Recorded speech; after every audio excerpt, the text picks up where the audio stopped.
Deputy chief மினிஸ்டரா இருக்கக்கூடிய மாண்புமிகு முதலமைச்சருடைய மகன் பேசுறாரு. எஸ்ஐஆர்ன்றதை என்னன்னு அவருக்கு தெரியல. மன்னிச்சுக்காங்க, நான் தப்பா சொல்றேன். அவர் என்ன சொன்னாரு? ஸ்பெஷல் இன்டென்சிவ் ரிவிஷன் சொல்லலைங்க, ஸ்பெஷல் இன்டென்சிவ் ரெஸ்ட்ரிக்ஷன் அப்படிங்கிறார். ரிவிஷனுங்க, ஓட் லிஸ்ட் ரிவைஸ் பண்றது ஒவ்வொரு தேர்தலுக்கு முன்னாடியும் அதை மாத்துவாங்க. இறந்தவங்க பேரை எடுத்துருவாங்க, ஊரை விட்டு வெளியூருக்கு வெளி போனவங்க அவங்க பேரை எடுத்துருவாங்க. இல்ல வேற ஊர்ல இருந்து வந்து இங்க ஒரு 10 வருஷமா இருக்கும், ஆனா இங்க பேரே இல்லைங்க ஓட் லிஸ்ட்ங்கிறவங்க பேரை ஆட் பண்ணுவாங்க.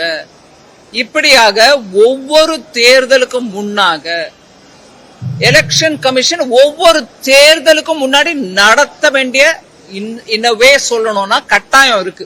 சோ இது என்னன்னு கூட தெரியாம ரிவிஷன் ரெஸ்ட்ரிக்ஷன் சொல்லக்கூடிய டெபுட்டி சீஃப் மினிஸ்டர் இது என்னமா புரிஞ்சுக்கிட்டு பேசுறாங்கன்றது எனக்கு புரியல.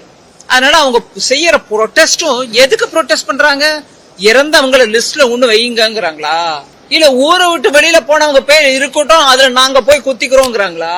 இல்ல வெளியூர்ல இருந்து வந்தவங்களை இங்க சேர்க்காதீங்க, அவங்க தமிழரா இருந்தாலும் அந்த மாவட்டத்தை சேர்ந்தவங்களா இருந்தா கூட எங்களுக்கு வானாங்கிறாங்களா? எதுக்குங்க இந்த ப்ரொடெஸ்ட்? இப்ப வரைக்கும் இருந்த ஒரு 10 முறையோ 13 முறையோ நீங்களும் அப்பவும் இருந்திருக்கீங்கல்ல, அரசியல் அப்பவும் இருந்திருக்கீங்க, தமிழ்நாட்டுல அப்பவும் ஆட்சியில இருந்திருக்கீங்க, சில சமயம் எதிர்கட்சியா இருந்திருக்கீங்க. அப்பெல்லாம் எஸ்ஐஆர் தப்பா தோணலையா? அதனால எனக்கு என்ன தோணுதுன்னா, இவங்க ஆட்சி இன்னவே சீர்குலைஞ்சு இருக்கு. தமிழ்நாடு ஆட்சியோட ஃபெயிலியர்ஸ், அவங்க செய்ய முடியாத நல்ல காரியங்களை மறைக்கவும், அதே மாதிரி மக்கள் அனுபவிக்கிற கஷ்டங்களை நிராகரிக்கவும் ஒரு மடை திருப்பதற்கான ஒரு முயற்சி இதுதான். எஸ்ஐஆர் எங்களுக்கு கிடைச்சிருச்சு, இப்ப அதுக்கு கொடி காட்டுவோம், வானானுவோம், எஸ்ஐஆர் தப்புன்னுவோம், அது மோடி அரசு எடுத்துட்டு வந்ததுன்னு சொல்லுவோம். மக்களை ஏமாத்த பாக்குறாங்க. மக்கள் ஏமாறுறது இல்லைங்க.